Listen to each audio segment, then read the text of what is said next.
रात्र झालेली. त्याची गाडी आता भुकुमच्या बंगल्यासमोर होती. ती त्याच्या मागे बसून त्याच्या मानेवर हात फिरवत होती. त्याने सीट बेल्ट काढला. त्याला आत जायचं होतं. तो आता सीटवरून उठू लागला आणि त्याच्या लक्षात आलं की तिने त्याची कॉलर धरून ठेवली. त्याने तिच्याकडे मागे वळून बघितलं. काही क्षणापूर्वी अगदी स्मित हास्य करत असलेला तिचा तो वासनांध चेहरा आता अचानक निर्विकार झालेला. ती त्याचा शर्ट सोडतच नव्हती. सोड, मला जाऊ दे आत. तिने त्याची कॉलर तशीच धरून ठेवली. सोड म्हणतोय ना. असं काय करतेस तू? आज मी सांगतोय ते ऐकावं लागेल तुला. सोड, तो ओरडला. त्याचं हे बोलणं ऐकल्यानंतर तिने त्याच क्षणी त्याची कॉलर सोडली. सीटवरती तशीच बसून निर्विकारपणे त्याच्याकडे नुसतं बघत होती.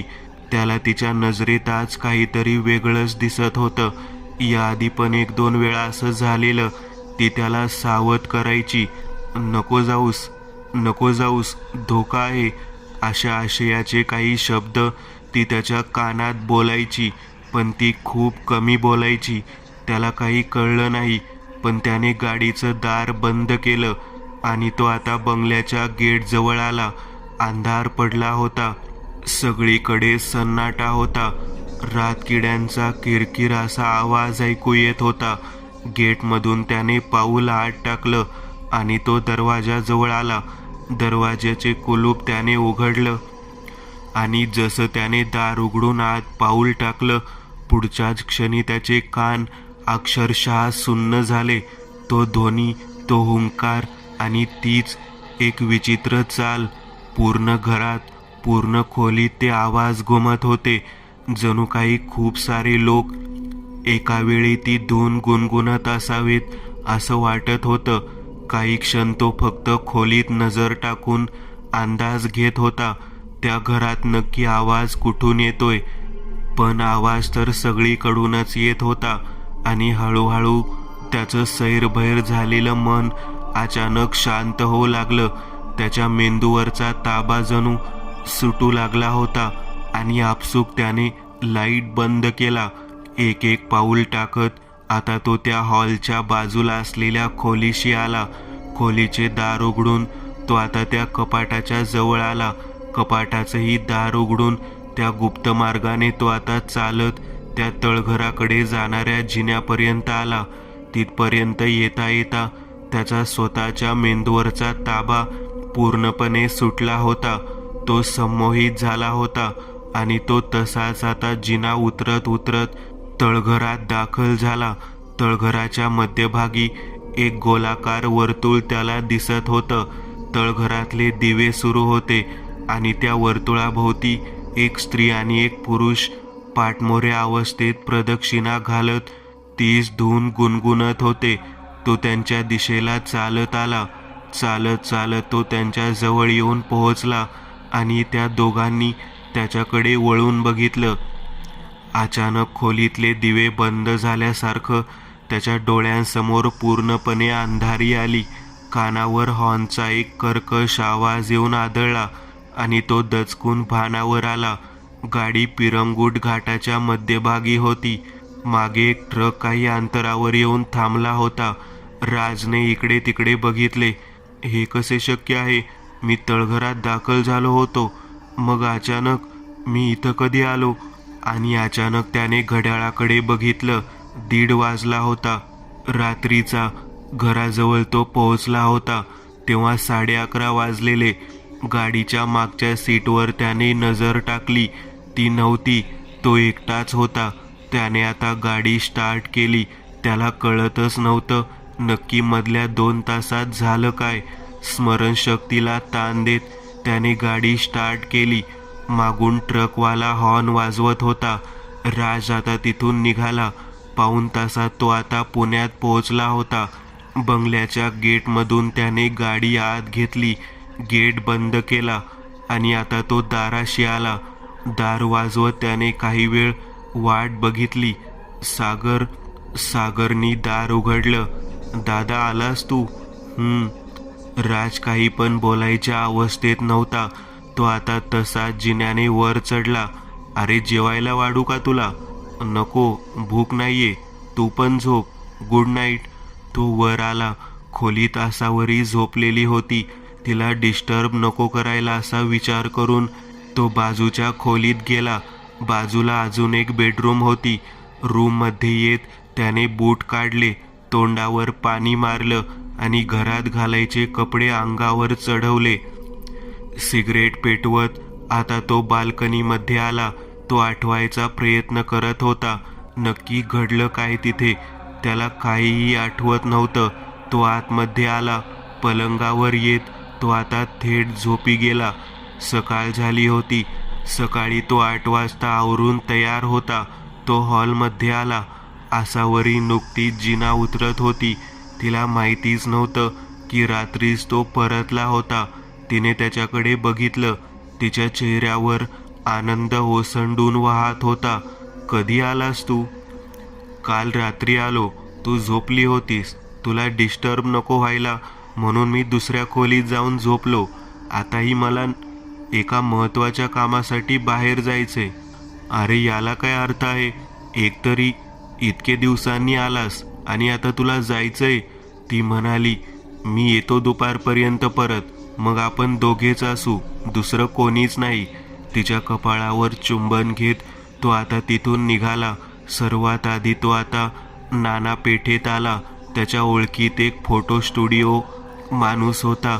त्याच्याकडे त्याने तो रोल डेव्हलप करायला दिला. हा कॅमेरा बिघडलाय, ह्याचं काय करावं लागेल? त्याने त्याच माणसाला विचारलं. 1992 सॅनसुई. बघावं लागेल. संध्याकाळपर्यंत मी तुम्हाला कॉल करून सांगतो. वाटत नाही याचं काय होईल, कारण हे मॉडेल बंद होऊन जवळपास 22 वर्ष झालीत. तरीसुद्धा प्रयत्न करतो. माझ्याकडे काही लोक आहेत ज्यांच्याकडे याचे स्पेअर पार्ट वगैरे मिळतील.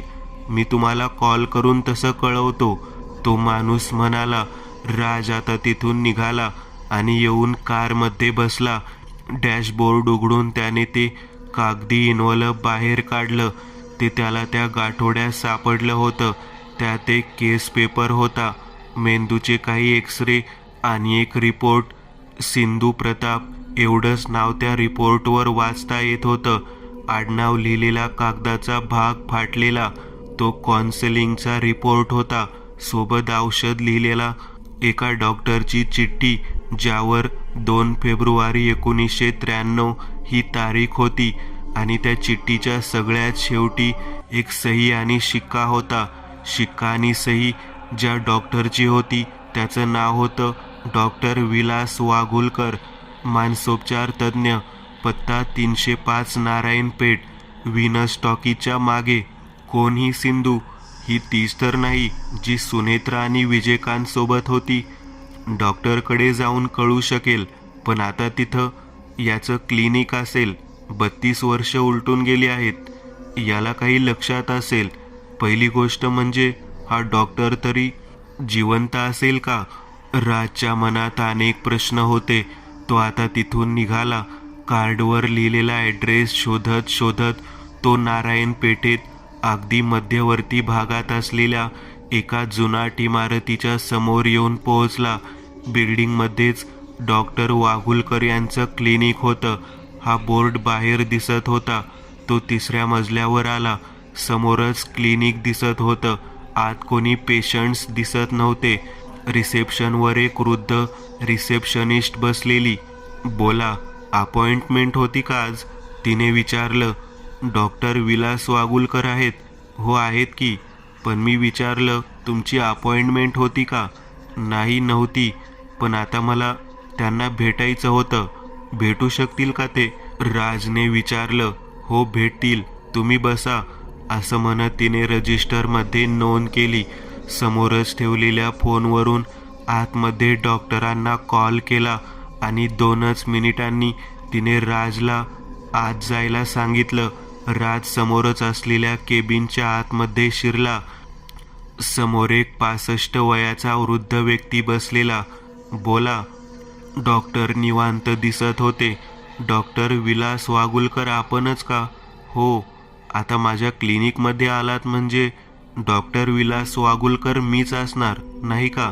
ते हसत म्हणाले, डॉक्टर, खरं तर मी कोणी पेशंट नाहीये, पण मला तुमची मदत हवी आहे. मी एक प्रायव्हेट इन्व्हेस्टिगेटर आहे. एका केस संदर्भात मला काही माहिती हवी आहे तुमच्याकडून. राजने आता सरळ सरळ थाप मारली. बापरे, प्रायव्हेट इन्व्हेस्टिगेटर म्हणजे डिटेक्टिव्ह. बोला, काय मदत करू मी तुमची? डॉक्टर म्हणाले. ते थोडेसे घाबरले होते. नुकतंच एका मर्डर केसच्या संदर्भात आम्हाला एका पडीकाच्या घरामध्ये काही गोष्टी सापडल्या. त्यात हे एक इन्व्हलप सापडलं. या इन्व्हलपमध्ये काही एक्सरे आहेत, एक मेडिकल रिपोर्ट आहे आणि औषधांची काही प्रिस्क्रिप्शन आहेत. ते प्रिस्क्रिप्शन तुमच्याच क्लिनिकचं आहे. त्यावर स्टॅम्प आणि सही देखील तुमचीच आहे, राज म्हणाला. आणि त्याने ते इन्व्हलप आणि त्यातल्या गोष्टी त्यांच्या समोर ठेवल्या. एक्सरे, मेडिकल रिपोर्ट आणि पेपर पाहू लागले. आणि ते पाहता पाहता त्याची नजर रिपोर्टवर असलेल्या नावाकडे गेली. सिंधू प्रतापराव. म्हणजे नक्की कोण स्त्री होती ही? तुम्ही ओळखता का हिला? किंवा तिच्याबद्दल काय माहिती देऊ शकाल का? राजने विचारलं. डॉक्टरने शून्यात नजर लावली आणि ते काहीतरी आठवू लागले. यस, आता आठवलं मला. अहो, ही बाई माझ्याकडे काही दिवस काउन्सिलिंगला येत होती. पूर्णपणे गेलेली केस होती. तिचं नाव सिंधुताई प्रतापराव इनामदार. अच्छा, म्हणजे तुम्ही ओळखलं तिला. कोण घेऊन यायचं हिला? आणि काय नक्की हिला सुरू होता? कसलं काउन्सिलिंग सुरू होतं? राजने विचारलं. अहो, ती बाई भ्रमिष्ट झाली होती. काहीही बडबडायची. तिचं पण तेवढं होतं म्हणा. तिचं वय त्याच काळात काहीतरी 84-85 असावं. एक जोडपं तिला माझ्याकडे घेऊन यायचं. त्याचं नाव मला आठवत नाही, पण त्याची बायको प्रेग्नेंट होती.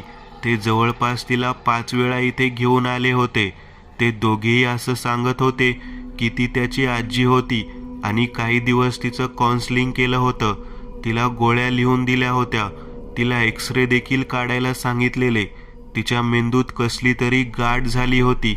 आणि जसे हे रिपोर्ट पाहिले आणि याचा बारकाईने अभ्यास केला, तेव्हा माझ्या असं लक्षात आलं की या बाईच्या मेंदूत ही गाठ आजची नाहीये, ही जन्मताच आहे. आणि तरीसुद्धा ही बाई इतकी वर्ष जिवंत कशी?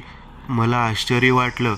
ती बाई काहीही बडबडायची, काही म्हणजे काहीही. त्यावेळी माझी प्रॅक्टिस नवीन होती.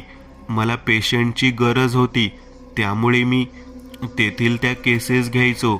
या बाईची केस बघितल्यावरच मला समजलं होतं की आपल्याच्याने हे काम होणार नाही. पण पैसा कोणाला नको होता. मी काही दिवस तिचं काउन्सिलिंग केलं. 4-5 वेळा ती माझ्याकडे आली असेल. म्हणजे तोच मुलगा तिला घेऊन यायचा.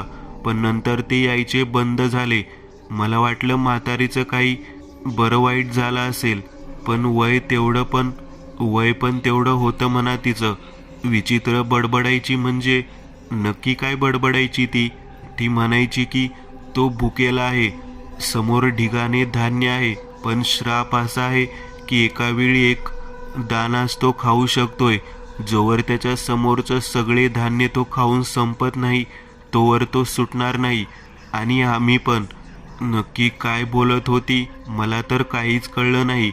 मेंटल पेशंट असंच काहीतरी बडबडत असतात, डॉक्टर वागुलकर म्हणाले. आणि राज मात्र एका विचित्र अशा तंद्रीमध्ये हरवून गेला. अजून काही म्हणायची? म्हणजे ती ज्या माणसाबद्दल बोलत होती त्या माणसाचं वर्णन केलं होतं का तिने? राजने विचारलं. 1 मिनिट, मला जरा आठवू दे. डॉक्टर वागुलकर परत एकदा स्मरणशक्तीला ताण देऊ लागले. हो, यस, पूर्ण आठवत नाही, पण थोड्याफार गोष्टी ती जे बोलायची त्या मला आठवत आहेत. शिवलेलं तोंड, मोठं पोट, कान, नाक, सगळं काही बुजलेलं. डोळे कुणीतरी ओरबडून नेलेत, असं काहीतरी म्हणायची. ते बोलताना तिचं ते रूप, तिच्या चेहऱ्यावरचे हावभाव, तिचे डोळे असे व्हायचे जणू खरंच ती अशा कुठल्या तरी व्यक्तीला समोर पाहते आपल्या डोळ्यांनी. मी त्यावेळी नुकताच डॉक्टर झालेलो, म्हणजे 1-1.5 वर्ष झालं होतं. इतक्या एक्स्ट्रीम लेवलच्या पेशंटला पाहण्याची माझी पहिलीच वेळ होती. खरं सांगतो, तिचं काउन्सलिंग केल्यानंतर मला काउन्सलिंगची गरज पडली होती. खोटं बोलत नाही मी. पण खरंच ती जेव्हा माझ्याकडे यायची बंद झाली तेव्हा मला बरं वाटलं. कारण एवढं मेंटल प्रेशर, इतकी निगेटिव्हिटी मी सहनच करू शकलो नाही. पण एक सांगा, नक्की अशी काय केस आहे आणि आता 30-32 वर्षानंतर तुम्ही का शोध घेत आहात या गोष्टीचा? डॉक्टर वाघुलकर म्हणाले. क्लायंटची प्रायव्हसी पाहता मला आता काही सांगता येणार नाही. लवकरच तुम्हाला न्यूजपेपरमध्ये. पण मला एक सांगा, तिच्याबरोबर जे दोघे यायचे ते नक्कीच तिचे नातेवाईक वगैरे होते की ते लोक खोटं सांगत होते? 1 मिनिट, आता आठवलं. अहो, हा प्रश्न मी पण विचारला होता. म्हणजे त्या बाईकडे बघून आणि त्या जोडप्याकडे बघून असं वाटत नव्हतं की त्यांचं आपापसात कोणतं नातं असेल. आणि मी त्याबद्दल बोललो पण होतो. त्यावर त्याने मला एक गोष्ट सांगितली होती की सिंहगड पायथ्याजवळ असलेल्या एका वृद्धाश्रमात आजी काही दिवस होती. बाकी आमचे सगळे नातेवाईक बाहेरगावी होते. कुणालाच माहिती नव्हतं ती वृद्धाश्रमात आहे. जेव्हा मला कळलं तेव्हा मी तिला माझ्याकडे घेऊन आलो, असं तो काहीतरी म्हणाला होता. काय बरं त्या वृद्धाश्रमाचे नाव? त्याने सांगितलं होतं. आसरा की आधार असंच काहीतरी नाव होतं त्या वृद्धाश्रमाचं. कदाचित ती गोष्ट जी तो मला सांगत होता ती खरी पण असेल. पण मी जास्त विचार केला नाही. डॉक्टर म्हणाले, ओके, ठीक आहे डॉक्टर, धन्यवाद. राज तिथून बाहेर आला. इंटरनेटवर त्याने आता त्या वृद्धाश्रमाबद्दल माहिती काढायला सुरुवात केली. सिंहगड पायथ्याजवळ खरंच एक आसरा नावाचं वृद्धाश्रम होतं. ते वृद्धाश्रम 1965 साली सुरू झालेला. राजने आता गाडी स्टार्ट केली आणि आता तो थेट सिंहगड दिशेला निघाला. तासाभरात तो तिथं येऊन पोहोचला. गेटच्या बाहेर गाडी लावत तो आतमध्ये आला. वृद्धाश्रमाची 2 मजली इमारत समोर दिसत होती. बाजूला प्रशस्त अंगण होतं. बरेच वृद्ध लोक जागोजागी बसलेले दिसत होते. तो आता वृद्धाश्रमाच्या ऑफिसजवळ आला. ऑफिसच्या आतमध्ये एक मध्यमवयीन माणूस बसलेला होता. फाईलमध्ये डोकं घालून तो काहीतरी लिहित होता. एक्सक्यूज मी, राज म्हणाला. बोला, काय काम होतं? व्हिजिटिंग आवर्स 3 ते 6 असतात. तो माणूस बोलला. नाही, मी कोणाला भेटायला आलेलो नाही. मला थोडी माहिती हवी होती एका स्त्रीबद्दल. मी एक प्रायव्हेट इन्व्हेस्टिगेटर आहे. राज आता ऑफिसच्या आत शिरला. खुर्चीवर बसत तो आता बोलू लागला. बोला, कुणाबद्दल माहिती हवी? सिंधू प्रतापराव इनामदार या नावाची एक बाई तुमच्या इथे 1992 ते 93 पर्यंत होती. तिच्याबद्दल माहिती हवी होती. तुम्ही जुने रेकॉर्ड ठेवतच असाल ना? राज म्हणाला. बापरे, 1993? तेव्हा तर मी पण नव्हतो इथे कामाला. रेकॉर्ड तर आम्ही ठेवतो, आम्हाला ठेवावीच लागतात. पण आता एवढं जुनं रेकॉर्ड कसं मिळणार? तो म्हणाला. राजने आजूबाजूला बघितलं. त्या ऑफिसमध्ये कुठेही CCTV कॅमेरा नव्हता. त्याने खिशात हात घालत नोटांची एक गड्डी बाहेर काढत त्याच्या समोर ठेवली. आता रेकॉर्ड सापडायला काही मदत होईल का? राजने त्याच्याकडे बघितलं. तो माणूस चकित झाला. नोटांची ती गड्डी बघून त्याच्या चेहऱ्यावर स्मित हास्य आलं. त्याने ती गड्डी पटकन तिथून उचलत ड्रॉवरमध्ये ठेवली. आता तुम्ही इतक्या प्रेमाने मदत मागत आहात म्हणल्यावर मदत तर केलीच पाहिजे. चला माझ्याबरोबर, रेकॉर्ड रूम समोर आहे. राज आणि तो माणूस आता तिथून निघाले. ऑफिसच्या त्या इमारतीतून मागच्या बाजूला ते चालत आले. समोर आणखी एक इमारत दिसत होती. 1 मजली इमारत होती. बाहेर एक माणूस खुर्चीवर बिडी ओढत बसलेला. सचिन, रेकॉर्ड रूम उघड. आपल्याला 1992-93 ची रजिस्टर शोधायची आहेत. त्या माणसाने पटकन खिशातून एक 500ची नोट काढत त्या वॉचमनच्या हातात ठेवली. त्याने ती नोट खिशात ठेवली आणि तो पण त्याच्या पुढे चालत बिल्डिंगच्या आत शिरला. आत शिरल्यावर लगेचच उजवीकडे एक दरवाजा होता. त्या दरवाजाचे कुलूप त्याने उघडलं आतमध्ये खूप सारी रजिस्टर, खूप साऱ्या फाईल असलेली सेल्फ दिसत होती. प्रत्येक सेल्फवर रजिस्टरच रजिस्टर होती. काही ठिकाणी धूळ खात पडलेल्या फाईल्स दिसत होत्या आणि बाजूला 5 ते 6 लोखंडी कपाट दिसत होती. या ज्या फाईल्स आहेत, ज्या तुम्हाला बाहेर दिसत आहेत, त्या सगळ्या 2001 नंतरच्या फाईल आहेत. जुन्या फाईली त्या कपाटामध्ये आहेत. आपण थेट तिथेच जाऊ, असं तो माणूस म्हणाला आणि आता त्याने एक एक करत कपाट उघडायला सुरुवात केली. पहिल्या कपाटात 1995 ते 2000च्या फाईली होत्या. दुसऱ्या कपाटातही 1995 ते 2000च्या वर्षातल्या फाईल्स होत्या. तिसऱ्या आणि चौथ्या कपाटाकडे आता ते आले. त्यात 1990 ते 94 या 5 वर्षातल्या फाईली दिसत होत्या आणि आता त्यांनी 1992-93ची 5 रजिस्टर आणि 7 फाईल्स बाहेर काढल्या. धुळीने माखलेली रजिस्टर ते चेक करू लागले आणि अशाच त्या क्लार्कला त्या बाईचं नाव तिथे दिसलं, सिंधू प्रतापराव इनामदार. हेच नाव सांगितलं ना तुम्ही? बरोबर. हे बघा, 1967 ते 1992, जवळपास 25 वर्षे ही बाई इथं होती. ती आली तेव्हा तिचं वय 60 होतं आणि 1992 साली जेव्हा ती इथून गेली तेव्हा तिचं वय 85 होतं. तिला इथं ज्या माणसाने ठेवलं होतं त्याचं नाव होतं सतीश विश्वंभर इनामदार. तो तिचा पुतण्या होता, म्हणजे ती त्याची आत्या होती. आणि ज्या बाईने तिला इथून नेलं तिचं नाव सुनेत्रा रघुनाथ इनामदार. ती आपली आजी आहे असं सांगून तिने तिला इथून नेलं होतं. यात ते नमूद केलेलं आहे. 1992च्या डिसेंबरमध्ये ती तिला इथून घेऊन गेली होती. त्यावेळी एवढं ट्रेकिंग आम्ही करायचो नाही. पोलीस व्हेरिफिकेशन करायचो. किमान वृद्ध माणसाला घेऊन जाणारे त्याचे नातेवाईक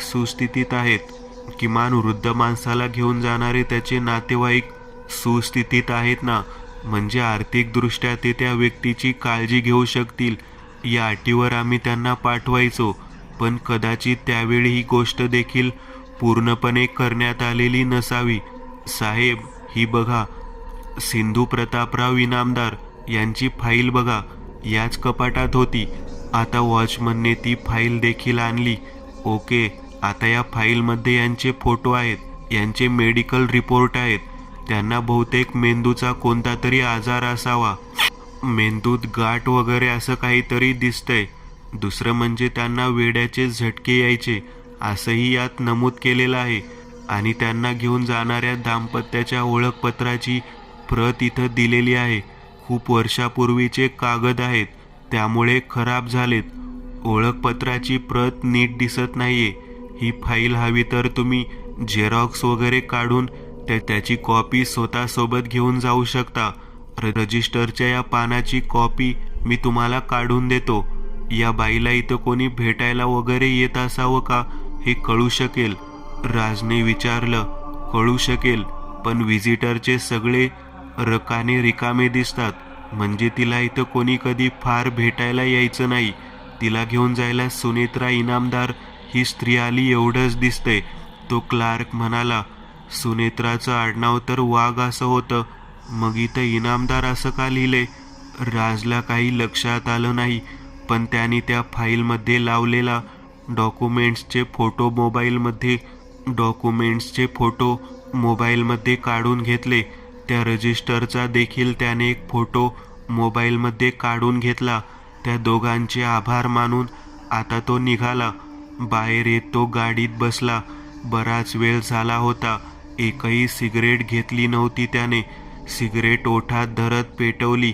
1-2 झुरके घेत तो जरा विचारात हरवला. सतीश विश्वंभर इनामदार म्हणजे विश्वंभर इनामदाराचा मुलगा, म्हणजे सिंधू ही त्या विश्वंभरची बहीण होती. ओ, म्हणजे त्या विधीबद्दल तिला सगळंच माहिती होतं, कारण डॉक्टर वागुलकर पण तेच म्हणाले की ती त्या विचित्र माणसाबद्दल बोलायची. तोच माणूस, मोठं पोट शिवलेलं तोंड असलेला. अच्छा, म्हणून सुनेत्रा आणि विजयकांत तिला इथं घेऊन गेले होते, कारण विश्वंभर नंतर तीच होती जिला हा विधी पूर्णपणे माहिती होता. म्हणजे विजयकांतने यावर जालीम असा अभ्यास केला होता. तर तो विचार करत होता आणि इतक्यात त्याचा फोन वाजला. फोन फोटो स्टुडिओवाल्या माणसाचा होता. हॅलो, बोला. फोटो सगळे डेव्हलप झालेत सर, आणि दुसरी गोष्ट म्हणजे त्या कॅमेऱ्याला रिपेअर करणारा माणूसही मगाशी इथे येऊन गेला. तो कॅमेरा रिपेअर होऊ शकेल. मी त्याला कॅमेरा दिलेला आहे. साधारण 4,000 रुपये खर्च होईल, पण 5 दिवस तरी लागतील. ठीक आहे, मी लगेच येतो. ते फोटो तुमच्याकडे ठेवा, मी तासाभरात तिथे पोहोचेल, राज म्हणाला. राजने खिडकीची काच खाली करत सिगरेट बाहेर टाकली. काच बंद करत त्याने गाडी स्टार्ट करायला म्हणून चावी फिरवली आणि अचानक काचेवर बाहेरून कोणीतरी जोरात नॉक केलं. राज दचकला आणि त्याने बाहेर बघितलं. त्याला धक्काच बसला. शर्मिला इथं कशी? राज चक्रावून गेला.